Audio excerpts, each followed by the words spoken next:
네, 오늘의 말씀입니다. 오늘의 말씀은 디모데후서 4장 6절에서 8절까지의 말씀입니다. 디모데후서 4장 6절에서 8절까지의 말씀입니다. 성경 가지고 오신 분들은 한번 찾아보셔도 좋을 것 같아요.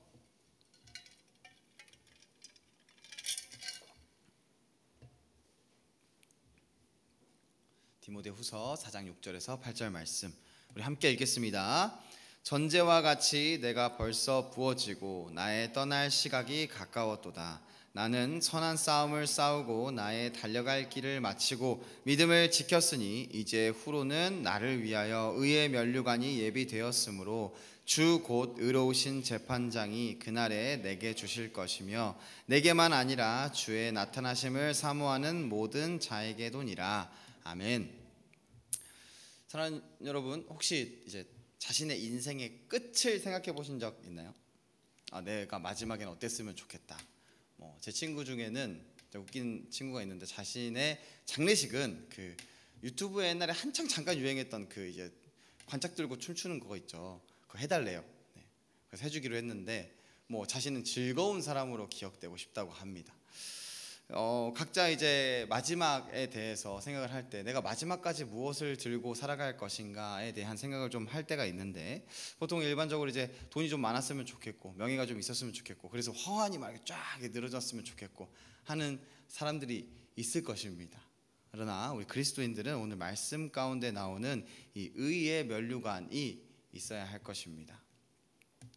오늘 말씀은 사도 바울이 자신의 제자인 디모데에게 전하는 편지의 마지막 부분입니다. 이 사도 바울이 감옥에 갇힌 적이 몇 번 있는데 이 편지를 쓸 당시에 바울은 로마 감옥에 수감 중이었습니다. 이 바울은 감옥이라는 표현을 1장 8절과 2장 9절에서 반복하면서 자신이 감옥에 갇혀 있음을 이야기합니다. 이게 근데 사도 바울이 전에 로마에서 갇혔던 감옥은 사택구금이라고 해가지고 이제 그렇게 가택연금이라고 해가지고 그렇게 막 조금 자유로웠어요. 그 가택 안에서 나가지만 않으면 됐어요. 로마 시민권이 있어가지고 그렇게 바로 감옥에 가지 않았었습니다. 근데 지금 이 디모데 후서에서의 상황은 2차 투옥으로 어둡고 차가운 감옥에서 고립된 상태였습니다. 이제 자유도 없고 먹는 것도 주는 걸 받아 먹어야 되는 상황이었어요. 그 가운데 사도 바울도 이제 자신의 삶이 마지막에 다가오고 있음을 인식해서 오늘 말씀 6절에 나의 떠날 시각이 가까웠도다라고 전하고 있습니다. 실제로 이제 초기 교부들이라고 하는데 성경을 연구하고 주석을 남긴 자들, 그 유세비우스 클레멘트라고 하는 이 사람이 전승에 따르면 네로 황제 있을 때 67년경에 참수형으로 순교당하였다고 합니다. 이 당시 바울은 자신 스스로도 굉장히 외로운 상황이었어요. 그래서 4장 9절에서 10절 말씀을 보면 너는 어서 속히 내게로 오라. 데마는 이 세상을 사랑하여 나를 버리고 데살로니가로 갔고 그레스게는 갈라디아로 디도는 달마디아로 갔고 16절을 보시면 내가 처음 변명할 때에 나와 함께한 자가 하나도 없고 다 나를 버렸으나 그들에게 허물을 돌리지 않기를 원하노라. 그 주변에 있었던 사람들은 다 떠나가고 그가 변명을 할 때, 그러니까 이제 재판장 앞에서 이제 이야기를 할 때 자신과 함께 서 있던 자가 아무도 없다고 스스로 이야기하고 있습니다. 바울의 곁에는 이제 4장 11절에 보면 누가 정도가 남아 있었습니다. 그의 외로움은 굉장히 컸을 거예요. 이제 내가 죽음이 닥쳐오고 있는데 내 주변에 아무도 없어. 나를 변호해주는 사람도 없고 나의 편 들어주는 사람도 없어. 물론 마음적으로 그럴 수 있겠지만 당장 내 눈앞에 보이거나 나에게 실제적으로 그렇게 하는 사람이 없을 때 굉장히 외로움을 느꼈을 것입니다. 자신의 인생이 마지막이 다가오고 있는데 고립감만 드러나고 있는 상황이었습니다. 그러나 바울은 자신의 제자에게 보내는 그 편지 가운데 이러한 나 외로워, 나 고립에 갇혀 있어, 너 빨리 와서 날 위로해줘 라고 하는 이야기를만 하는 것이 아니라 감봉에 있지만 절망하지 않고 디모데에게, 이 디모데가 사도 바울의 수제자 중에 하나인데 나는 이러한 삶의 자세를 가지고 있어 이렇게 이야기하고 있습니다. 오늘의 말씀 가운데 세 가지의 단어를 보면 알 수 있는데 전제, 믿음, 의의 면류관입니다. 이 전제라고 하는 것은 히브리어로 내색이라는 단어로서 붓다, 쏟아붓다라고 하는 의미를 가지고 있는데 이게 어떠한 제사냐? 제사 가운데 포도주 혹은 포도즙을 붓는 거예요. 그 제물 위에다가. 이게 단순한 제사의 의식, 어떤 순서, 마지막엔 이렇게 부어야 돼, 이렇게 하는 게 아니라 마지막 헌신, 나의 전부를 드립니다 하는 의미를 가지고 있는 제사법입니다. 바울이 자신의 죽음을 전제에 비유했다는 것은 나는 억울하게 죽음을 당해서 내 주변에 아무도 없고 나의 삶이 이렇게 비참하고 고립감 가운데 남아있어 하는 것이 아니라 나는 하나님 앞에 내 목숨까지도 제물로서, 제사로서 하나님께서 향기롭게 맡으시는 그 전제로서 드립니다 이야기하고 있는 것입니다. 구약에서 이 전제가 무엇인지 나타내고 있는데, 이게 민수기 15장 1절에서 10절까지 나오고, 출애굽기 29장 38절에서 41절까지 나오고, 레위기 23장 13절에서 나와요. 근데 이거를 여러분들 나중에 궁금하면 한번 다 읽어보세요. 완전한 헌신의 표현입니다. 이게 제사를 드리고 어떤 순서에 맞춰서 완전히 이렇게 마무리하는 것이 아니라 내가 이것까지 드립니다. 이 포도주가 무엇을 뜻하냐면 자신의 피를 의미해요. 그래서 나의 피까지 모두 드립니다. 하나님, 나의 제사가 이러합니다 라고 표현하는 것입니다. 그래서 번제나 화목제, 곡식제 등에 함께 포도주를 붓는 이 전제를 드려서 완전한 제사로, 완성된 제사로 하나님께 향기로운 제물로 드려지는 것입니다. 그래서 보통 이제 양이나 소나 곡식이 드려지고 주된 그 메인의 제물이 드려지고 그 마지막에 이렇게 포도주를 붓는 것이죠. 시편에서 시편 104편 15절을 한번 찾아봅시다. 시편 104편 15절입니다.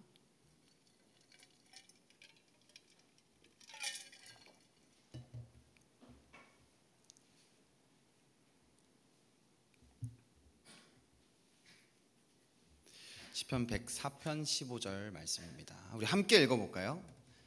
시작.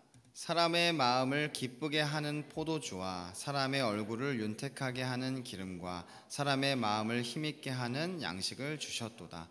이 포도주 자체가 기쁨, 생명, 축복을 상징하고 있어요. 그래서 시편에서도 이 시편 저자가 작성을 할 때 이 포도주를 이렇게 비유를 한 것이에요. 앞서 말했듯이 이 포도주는 전제로 드릴 때는 나의 생명까지 포함하는 그 피를 하나님께 쏟아붓는 행위를 하는 것으로서 내 모든 것을, 이제 내 원래 양들, 소들, 곡식들 이런 것은 나의 육신, 나의 죄, 나의 뭐 어떠함을 드러내고 그 마지막에 나의 피까지 모두 드립니다 하면서 내 모든 것을 하나님께 드립니다 고백하는 것입니다.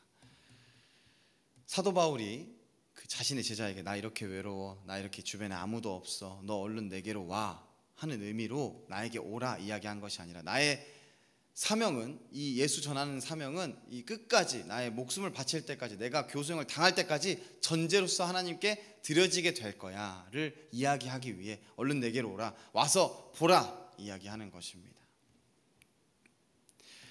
그렇게 외롭고 힘든 죽음이 다가오는 그 시간을 세상은 끝이라고, 별로 좋지 않은 삶, 마지막에 정말 처참한 삶이라고 표현하겠지만 바울은 하나님께 드리는 제물로서 보는 것입니다. 그래서 나중에 이 사도 바울은 말씀 가운데 그렇게도 이야기해요. 내가 죽음으로 예수가 전해짐으로 인해서 나는 그것에 기쁘다 이야기합니다.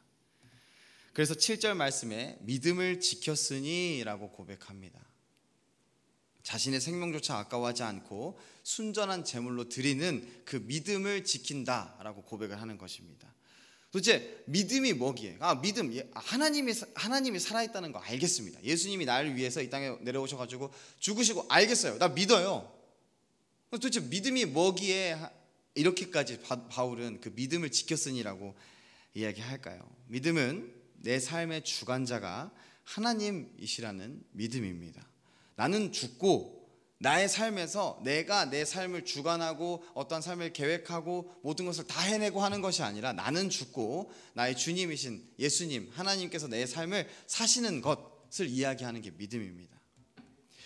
그러나 사랑하는 여러분, 우리가 믿음이라는 단어를 진짜 많이 듣고 고백하고 나 믿습니다 하지만 사실 이 믿음을 지킨다는 게 진짜 힘들고 어려운 결정입니다. 여러분들, 이게 사도 바울은 죽음이 눈앞에 닥쳐와서 그 믿음을 지킨다, 이게 되게 숭고하고 엄청나게 되게 결단력 있는 그러한 고백인 것 같아요. 근데 여러분들 앞에서 죽음이 닥쳐오는 상황이 거의 없잖아요. 우리 지금 예수 믿는다고 죽임당하고 그런 지금 뭐 나중에 어떻게 될지 모르지만 지금 그렇게 안 살고 있잖아요. 근데 여러분, 우리는 죽음이 눈앞에 닥쳤을 때가 아니라 내 삶에 조금이라도 어떠한 좀 내가 좀 손해보고 어렵고 힘들고 하는 상황이 닥쳐오면 여러분, 우리는 이 믿음을 내려놓을 때가 많습니다. 믿음을 지키지 못할 때가 정말 많아요. 여러분의 삶에 중요한 일이 닥쳤을 때 무엇보다 내가 어떠한 선택의 순간에 닥쳤을 때 내가 이 믿음을 의지하여서 내가 하나님이 내 삶에 살아계신다, 나는 죽고 하나님이 사신다 하는 그 믿음을 지키면서 살아가십니까? 여러분들 이제 이 청년의 시기에 조금 그보다 더 어렸을 때도 이야기가 되긴 하지만 연애, 결혼 이게 정말 큰 문제잖아요. 연애하고 싶고 결혼하고 싶고 안 하고 싶은 사람들 있을 수, 독신의 은사가 있는 사람이 있을 수 있어요. 하지만 보통 하고 싶어 하지 않아요? 네, 그렇죠. 네. 근데 예수 믿는 자들에게 있어서 이 연애와 결혼은 그냥 하고 싶은 정도의 문제는 아닙니다. 여러분들 이 연애와 결혼을 할 때 중요한 게 하나 있어요. 지금 제가 말씀드리는 건 절대 예수 믿지 않는 자와 연애하지 말고 결혼하지 말고 이런 얘기하는 거 아닙니다. 그러서도 돼요. 문제는 뭐냐면 여러분들 그러면 그 연애하는 사람, 결혼하는 사람이 예수 믿지 않아요? 그럼 여러분들 그 사람들 전도할 생각을 해야 돼요. 만나고 안 만나고가 문제가 아니라 여러분들이 예수 믿고 살아가는데 여러분들이 사랑하는 사람이라고 만나잖아요. 그리고 사랑하는 사람이라고 결혼할 거잖아요. 그럼 그 사람이 예수 믿지 않는 거 나랑 상관없어. 그것은 예수 믿는 자의 삶이 아닙니다. 내 삶이 하나님께 맡겨진 자의 삶이 아니에요. 그 사람이 예수 믿을 수 있도록 정말 눈물로 기도해야 되고 그 사람과 함께 예수 믿음으로 성장해 나가는 것을 기대하는 것이 예수 믿는 자의 그 믿음입니다. 하나님께서 분명히 여러분들 삶 가운데 진짜 예수 믿지 않는 사람과 만나게 하실 수도 있어요. 그러나 분명히 비크리스천과의 연애, 예수 믿지 않는 자와의 연애, 결혼에는 어려움이 있습니다. 왜 주일날 노는 시간 가가지고 거기서 그러고 있어? 이제 결혼하게 되면 정말 그런 이야기를 많이 들어요. 왜 가족에 충실하지 않아? 그렇기 때문에 그러한 연애와 결혼의 문제에 있어서 전도해야 됩니다. 같이 예수 믿는 자로서 살아갈 수 있어야 돼요. 근데 보통 이제 좀 그게 어렵잖아요. 그리고 이 얘기를 함으로 인해서 헤어질 수도 있을 것 같다는 생각도 하잖아요. 그러면 조금 접어요. 이게는 믿음의 영역이 아니라 나는 열심히 어느 정도 기도하고 있으니까 이 사람이 예수 믿고 안 믿고는 하나님께서 알아서 하시겠지. 나는 열심히 예수 믿고 있으니까 이 사람이 알아서 따라오겠지. 여러분, 예수 믿고 구원을 받는 기쁨을 알려야 합니다. 여러분, 그게 믿는 자의 삶이에요. 여러분들이 살아가는 삶은 예수 믿고 살아가는 그리스도인의 삶입니다. 예수로만 살아가는 자의 삶이에요. 나의 삶을 내 스스로 살아가는 게 아니라 하나님을 의지하고 하나님께서 인도하시는 방향대로 나아가려고 하는 삶이에요. 근데 예수 믿지 않는 자의 삶은 어때요? 하나님께서 나아가고 안 나아가고 그게 무슨 문제고 무슨 상관이야. 내가 내 삶 편안하게 좀 더 좋게 유익이 있게 살아가면 되는 거지. 이게 이미 상충돼가지고 살아갈 수가 없어요, 함께. 그럼 보통 두 가지 중에 하나예요. 내가 그쪽으로 가든지 그가 이쪽으로 오든지. 그런데 여러분들 이 큰 문제 앞에서 내가 믿음으로 살아갑니다 하는데 여러분들 정말 믿음으로 살아가고 있으십니까? 여러분들 이거 진짜 큰 문제입니다. 자, 또 다른 이야기를 해보겠습니다. 여러분, 미래, 장래에 대한 이야기입니다. 우리 형민이가 조금 슬픈 소식이 하나 있어요. 형민이가 시험에 떨어졌어요. 다들 알고 계시죠? 다들 관심이 있으니까, 사랑을 하고 계시니까. 저희가 허락 받고 얘기하는 겁니다. 제가 나쁜 사람 아니에요. 여러분, 시험과 자격증 이런 문제에 대해서 살펴봅시다. 여러분들 대학교 다닐 때 시험 보려고 하면 공부 열심히 해야 되죠. 나의 미래와 직결되어 있으니까. 근데 그러면 교회 안 나와도 돼요? 예배 안 드려도 돼요? 여러분들 이제 다음 주부터 제가 오늘 끝날 때도 한번 했으면 좋겠는데 구호를 하나 하고 싶어요. 삶은 믿음으로, 예배는 드림으로. 하나님이 받겠다고 하신 게 몇 개 없어요. 정말 몇 개 없는데 무조건적으로 이건 내가 받을게 한 게 있어요. 제사거든요. 우리가 예배 드리는 게 어떤 제사 형식이잖아요. 근데 우리는 그 예배를 드림이 그냥 종교 활동으로 생각할 때가 좀 있습니다. 여러분들, 형민이가 이번에 선교를 같이 갔다 왔어요. 근데 이게 문제가 뭐냐면 형민이가 지금 중고등부 수련회도 드럼으로 섬기려고 해요. 그래서 연습도 열심히 해요. 근데 진짜 문제는 뭐냐면 형민이가 지금 자격증 시험이 하나 있는데 이거 떨어지면 그러니까 이걸 합격해야 직장을 잡을 수 있어요. 완전히 막 맨날 다 그렇다는 건 아닌데 어느 정도 그게 되게 큰 영역을 차지하고 있습니다. 근데 이 시험이 이제 선교를 가기 전날에 시험을 봤어요. 근데 준비할 게 많잖아요. 선교도 매주 토요일마다 모여야 되지. 또 태권도 선교, 태권도 문화 사역을 하는데 이제 평일날도 나와야 돼요. 그것뿐만 아니라 이제 중고등부 저기 찬양팀 도와주려고 이제 수련회 가서 도와주려고 가는데 그 연습도 계속 해야 돼요. 진짜 시간이 없어요. 공부해야 되는데. 그래서 이제 저도 걱정이 돼가지고 이제 차에 타고 데려다 주면서 이야기를 좀 몇 번을 했어요. 되게 힘들어해요. 사실 저는 포기할 줄 알았어요. 뭐 둘 중에 하나는 아니면 둘 다. 근데 뭐 끝까지 결론적으로 잘 하더라고요. 근데 결론적으로 시험은 떨어졌습니다. 이거 유익입니까? 유익이 됩니까? 그의 삶에? 공부에 전혀 집중이 안 됐을 겁니다. 저는 유익이라고 생각합니다. 여러분들, 저는 형민이가 믿음의 결정을 했다고 생각을 해요. 물론 뭐 내가 이겨내야지, 내가 무조건적으로 하나님 앞에서 이걸 해내야지 이런 개념이 아니라 정말 혼란스러운 상황이었을 거고 포기할 것 같은 느낌도 많이 들었을 거예요. 그러나 내가 하나님 앞에서 살아가며 뭐가 옳은지를 생각을 해봤을 때 그게 옳지 않나라는 그 마음 가지고 나아간 겁니다. 저는 절대로 형민이의 삶을 하나님께서 포기하지 않으시고 끝까지 인도하실 것이라 생각합니다. 그게 잘 먹고 잘 사는 길이 아니라 절대로 하나님을 놓치지 않는 그 삶, 믿음으로 사는 삶을 인도하실 것이라 생각합니다. 여러분들, 근데 여러분들의 삶에도 분명히 이러한 순간들이 계속 있을 거예요. 시험도 있고 회사 일도 있고 뭐 과제도 있고 등등등등. 여러분, 근데 그 가운데서 우리가 예수 믿고 믿음으로 살아간다고 하는 자들에게 있어서는 한 번쯤 진짜 고민해 볼 문제입니다. 정말 시험 열심히 봐야죠. 준비해야죠. 자격증 따야죠. 뭐 여러 가지 준비하는 거 잘 해내야죠.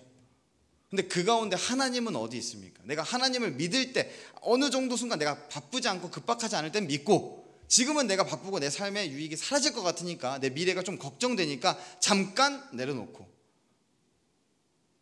여러분, 예배는 드림입니다. 이게 예배가 그냥 이 시간에 드리는 예배만이 아니라 우리 삶 자체가 예배예요. 근데 정말로 드림으로서 예배를 드리고 있습니까? 우리는 그 믿음을 지키며 살아가야 합니다.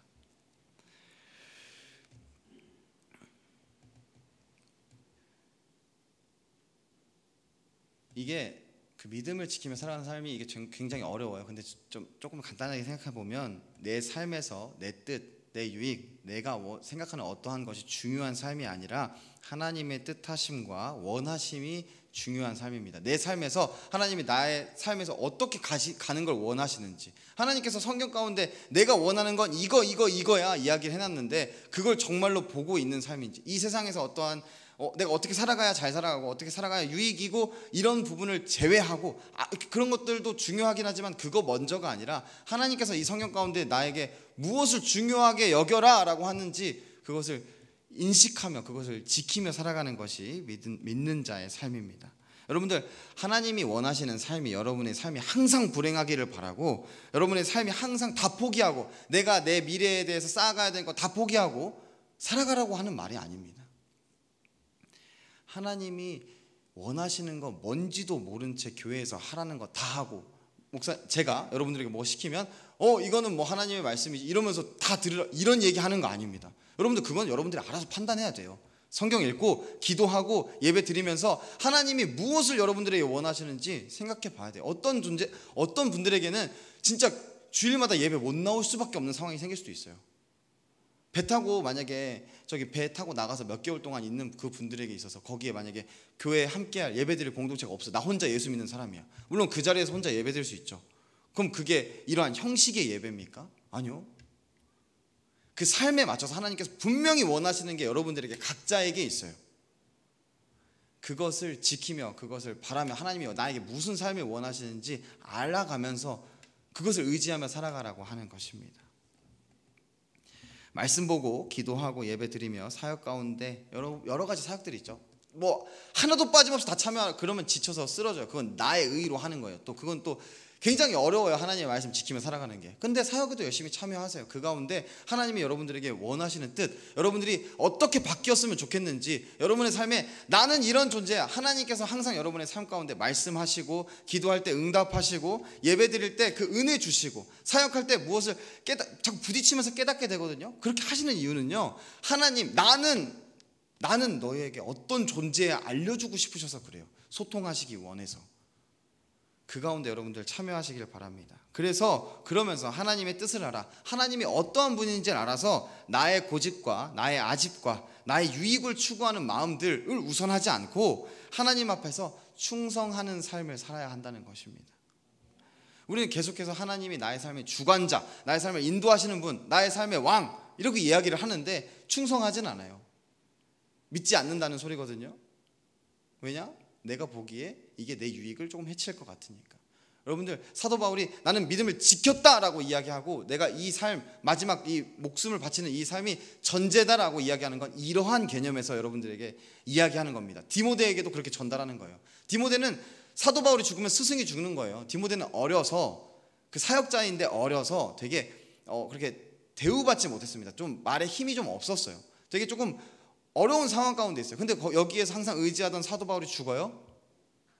그래도 괜찮다 이거예요. 너가 고통당하고 뭐 괜찮아, 걱정하지 마. 하나님께서 너의 삶을, 너가 믿음을 지키는 그 순간까지 끝까지 지키고 살아가면 받으실 거야. 전제로서 드려지게 될 거야. 그리고 그냥 거기서 끝나는 게 아니라 분명히 오늘 말씀 가운데 약속하시는데 의의 면류관이 약속되어 있습니다. 하나님 앞에서 믿음을 지키며 열심히 살아갈 때 부딪히게 되는 여러 가지 싸움들이 있습니다. 그 싸움은 여러분의 마음 가운데, 생각 가운데 진행돼요. 기본적으로. 그리고 그게 진짜 삶의 영역까지 나타날 때가 있습니다. 연애와 결혼에 실패할 수도 있고요. 다른 사람보다 덜 성공해 보이고 되게 늦게 출발하는 것처럼 보일 때가 있습니다. 그러나 여러분들, 그것이 여러분들의 삶을 좌지우지하지 않아요. 우리의 삶은 이미 끝났어요. 우리의 삶은 이미 종말이 찍혀져 있어요.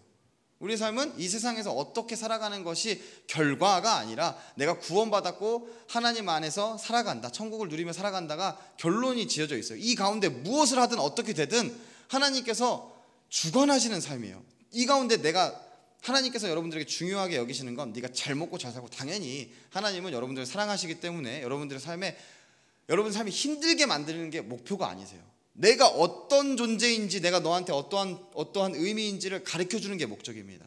그 가운데 필요하시다면 고통도 주시고 고난도 주실 거예요. 그렇게 되게 그냥 두실 거예요. 안 회복시켜 주시고. 그러나 그게 됐다면 하나님이 절대로 너 계속 고통받아 고난받아 하지 않으십니다. 충분히 회복시켜 주십니다. 믿음을 지킨다는 것은 상황이 아니라 말씀으로 여러분들의 삶을 선택하는 그러한 삶입니다. 내가 원하는 길이 아니라 주님이 기뻐하시는 길을 선택하는 것입니다.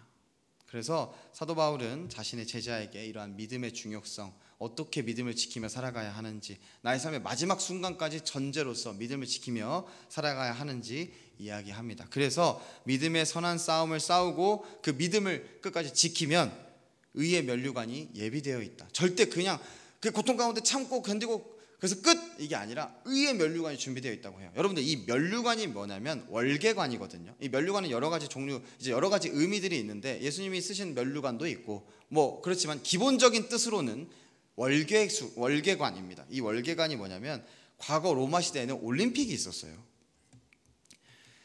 올림픽에 요즘에는 이제 한 종목당 하나씩 경기하잖아요. 과거의 올림픽에는 물론 또 그게 점점 발전돼서 하나씩만 하기는 하지만 진짜 초기의 올림픽에는 모든 경기를 다 승리해야 돼. 1등으로. 그러면 한 명에게 월계관이 주어집니다. 지금이야 뭐 이제 그분들도 정말 열심히 노력하지만 진짜 뭐 레슬링도 잘해야 되고요. 뭐 달리기도 잘해야 되고, 진짜 과거에는 동물과의 격투도 있었습니다. 다 승리하고, 그래서 승리자가 없을 때도 있어요. 그 모든 것을 다 끝마치고 승리한 그 한 사람만이 받는 월계관이에요. 이게 얼마나 명예롭습니까? 모든 사람이 그 월계관을 딴 사람은 다 존중해요. 다 인정해요. 이것을 받기까지는 정말 많이 다치고 아프게 되고 고난이 있을 겁니다. 상을 받게 되면, 그러나 그 모든 순간이 다 지나고 그 상을 받게 되면 그것을 누리게 되는 그게 엄청나게 크기 때문에 그것을 노력하는 거예요. 근데 사도 바울이 말하는 면류관은 어떤 면류관입니까? 그냥 면류관이 아니에요. 이렇게 받기 어려운 면류관인데 정말 더 어려운 조건이 하나 붙어요. 의의 면류관이에요. 여러분, 우리는 의로울 수 있습니까? 우리는 죄인이라 기본적으로 아무리 노력해도 의로울 수 없어요. 성경에 있는 모든 말씀을 하나도 빠짐없이 다 지켜도 의로울 수 없습니다. 그런데 하나님께서는 약속하신 게 그냥 이 세상에서 너 잘 먹고 잘 살 거야, 편안할 거야 정도를 약속하신 게 아니라 의의 면류관, 우리가 이뤄낼 수 없는 그 의 가운데서도 이제 굉장히 명예로운 그 면류관을 우리에게 약속하시는 겁니다. 이게 눈에 보이지 않고 허황된 이야기가 아니라요, 여러분들 끝까지 그 믿음을 지키며 살아갈 때 의롭다 칭함을 받을 수 있게 해주신다는 거예요. 세상의 월계관은 금세 시듭니다. 여러분들 뭐 어느 정도의 갑자기 뭘 누려보시고 하시는 분들도 있을 거예요. 뭐 지금 어떻게 되셨는지 모르겠지만 우리 승원 형제님께서 그 이제 그 좋은 차를 이제 말을 하셨다고 하는데 언제 나올지 저도 한번 보고 싶기는 한데 되게 멋있는 월계관이에요. 야, 이거 얼마나 노력해서 사기 힘들어요, 여러분들. 근데 여러분 진짜 죄송합니다. 언젠간 망가져요. 아직 나오지도 않았지만 물론 뭐 오래 쓰실 거지만 뭐 세대가 좀 바뀌고 하면은 그 차 못 써요, 여러분들. 세상의 월계관은 이래요. 그러나 하나님이 주시는 그 면류관은 절대 썩지도 않고 절대 그 누구도 빼앗아 갈 수 없어요. 나보다 돈을 잘 번다고 해서, 나보다 싸움을 잘한다고 해서, 나보다 공부를 잘한다고 해서, 나보다 스펙이 좋다고 해서 그거 뺏어갈 수 있는 월계관 아닙니다. 사랑하는 여러분, 제가 맨 처음에 질문을 했죠. 여러분들이 삶이 끝날 때 여러분들은 어떤 면류관을 갖고 싶습니까? 돈 많아요? 명예로워요? 당연히 뭐 그럴 수도 있죠. 그게 하나님께서 허락해 주시는 그 사람의 은혜일 수도 있어요. 그것을 가지고 그냥 누리며 살아가라가 아니라 그것을 가지고 하나님의 나라에 있어서 도우며 하나님 앞에서 드리며 살아가라 하는 개념이에요. 우리가 이것을 지키며 살아갈 때 우리는, 여러분들 제가 가끔 여러분들에게 물어보는 게 있어요. 뭐 하고 싶어요? 나중에 어떤 꿈을 갖고 싶어요? 여러분들 꿈은 어떠한 직업이 되는 게 아니라 여러분들이 무엇을 저희 아내의 말로 따지면 동사가 돼야 됩니다. 저 같은 경우는 저도 죽기 전에 꿈이 하나 있는데 제가 죽었을 때 딱 한 명이라도 저를 스승으로 생각해 줬으면 좋겠어요. 이게 무슨 말이냐면 예수 믿고 살아갈 때 있어서 예수님을 믿는다라고 하는 게 무엇인가라고 생각을 했을 때, 그래도 장상희 목사님이 살았던 그 삶대로 살아간다고 하면 믿음을 지키며 살아가는구나 하는 거예요. 그래서 저는 진짜 압박감이 좀 있습니다. 제가 하나라도 조금 잘못하면 큰일 날 것 같아요. 여러분들, 우리는 그러한 꿈을 가지고 그러한 그 의의 면류관을 바라며 살아가는 여러분들의 꿈이 있어야 되고, 그래서 믿음을 지키고 끝나는 순간까지 전제를 드리며 살아가야 합니다. 오늘 바울은 디모데에게 말합니다. 믿음을 지켰으니 이제는 의의 면류관이 예배되었다. 여러분들, 이 믿음을 지키는 일도 여러분 사도 바울은 스스로 해낸 거 아닙니다. 사도 바울이 처음에 어떻게 믿게 됐어요? 사도 바울이 자기가 믿고 싶어서 예수님의 말씀이 맞으니까 지켜야지? 아니요. 예수님이 전해지는 걸 방해하는 자였어요. 예수님 전한 사람을 죽이는 자였어요. 그 돌 던져서 죽일 때 옆에서 옷 들고 있는 사람이에요. 아이고 잘 죽었네, 내가 도와줄게, 자 편하게 죽여 하는 사람이었어요. 그 자가 예수님의 도움으로 인해 하나님께서 역사하셔서 그 믿음을 끝까지 지키며 살아가게 해주신 겁니다. 사도 바울의 삶에도 여러 가지 고난이 있었을 거예요. 모든 고난이 어떻게 됐는지는 나오진 않지만 사도 바울이 말씀 가운데 그러한 이야기도 해요. 나에게는 가시가 있다. 하나님 제발 이걸 없애주세요 했지만 없애주시지 않았다. 그게 그 삶에 필요했기 때문에 그래요. 하나님은 그렇게 계속 믿음을 지키며 살아갈 수 있도록 도우신 겁니다. 하나님은 사도 바울이 디모데에게 이야기하는 것도 네가 혼자 무조건 끝까지 믿음을 지켜내, 안 그러면 너 큰일 나, 안 그러면 너 이 의의 면류관 못 얻어, 이런 이야기를 하는 게 아닙니다. 믿음을 끝까지 전제로서 드리는 그 마음을 지키며 살아갈 때, 내가 이 믿음을 지키며 살아갈 때 의의 면류관이 예배되어 있다, 그 가운데 하나님께서 도우실 것이다 이야기하는 겁니다. 세상은 월계관을 위해 달려갑니다. 자신이 누리고 이겨내고 해내고 싶은 거. 우리의 목표는 그러지 않아야 합니다. 우리는 썩지 않을 면류관을 위해 달려갑니다. 여러분들이 삶의 아주 조그만한 그 선택들, 뭐 큰 선택들도 있죠. 그 선택들이 결론적으로 결과가 났을 때 불행해 보일 수 있거든요. 그러나 그게 여러분들이 기도하는 가운데 믿음의 선택이었다면 절대로 손해가 되지 않습니다. 우리는 우리의 믿음이 세워져 나갈 거예요. 그 싸움을 승리하면서 나아가게 하실 거예요. 절대로 내가 이렇게 선택했는데 하나님 말씀 이건지 알겠는데 내가 이렇게 하면 내 삶이 손해인데, 선택했어요, 손해봤어요, 망했다, 절대 그렇게 안 두십니다. 하나님은 이겨내지 못할 싸움을 이기게 하시는 분이에요. 오늘의 믿음이, 여러분들의 그 믿음이 결국에 여러분들의 면류관이 될 것입니다. 아무도 빼앗지 못하는 그 영광스러운 의의 면류관이 될 것입니다. 끝까지 믿음을 붙들고 의의 면류관을 사모하며 사는 여러분들이 되시기를 축복합니다. 그래서 주님 앞에 설 때